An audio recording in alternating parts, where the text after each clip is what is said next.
Então, quando você sente que está faltando vocabulário, muitas vezes você começa a gaguejar, e aí parece que você está inseguro com relação ao valor daquilo que você entrega. E uma outra coisa, que é importante a gente notar, é que no Brasil, ainda quem fala inglês consegue ter um salário, melhor em 35 a 60%. Então, por que que a gente precisa aprender inglês, né? Hoje eu até estava conversando com um cliente, um aluno, e ele falou assim: "Ai, teacher, né, eu fiz o que você pediu para eu fazer de tarefa, mas não sei se está muito bom." Eu falei: "Que nota você se daria, né?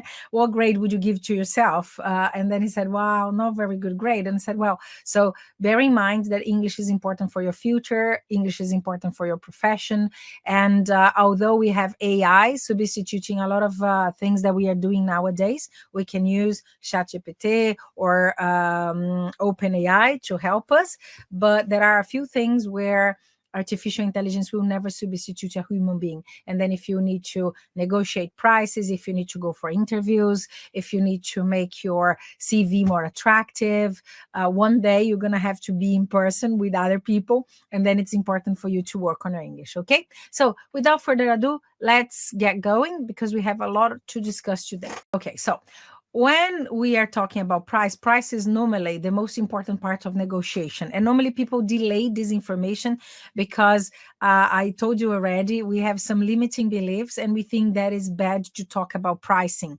even when you are negotiating your salary.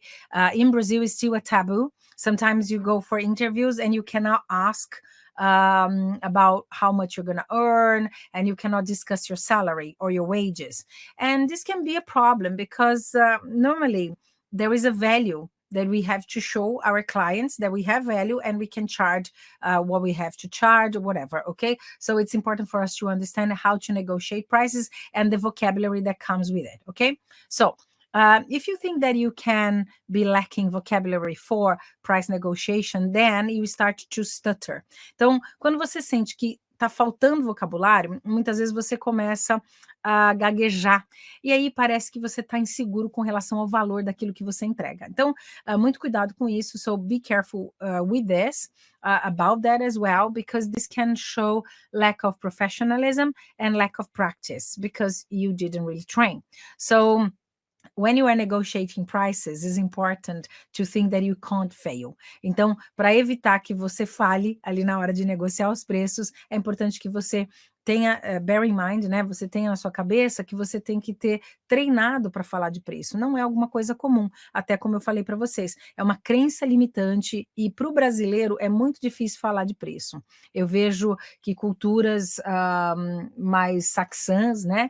Elas conseguem falar de preço de uma maneira muito tranquila, ou mesmo culturas asiáticas. Mas para o Brasil, para o pessoal da América Latina, ainda é muito difícil falar de preços por conta das nossas crenças limitantes. Mas eu vou cobrar, mas eu vou falar de preço. Então, quando você for negociar, é importante que essa negociação já esteja na ponta da língua, que você já tenha treinado. Se for em inglês, então, mais ainda você tem que treinar, tá bom? Então, vamos lá. Vamos começar aqui como falar de preços, né? Então, quando a gente pergunta de preço, às vezes a pessoa só fala o how much, né? Dependendo do nível do inglês que você tá, você chega how much, e aponta para a coisa que você está pedindo. Mas é legal você adicionar um pouquinho de, vamos dizer assim, de educação a isso, né? A esse tipo de pergunta. Então, uma boa pergunta aqui, né? Já entrando direto no vocabulário, do you mind telling me how much does it cost? Do you mind telling me how much does it cost? Ok? Eu acho essa aqui cheia de frufru, né? É muito educada demais, é quando você quer ser muito polite, então não precisa ser dessa maneira. A gente pode falar a segunda, que eu acho mais natural. How much does that cost? How much does it cost?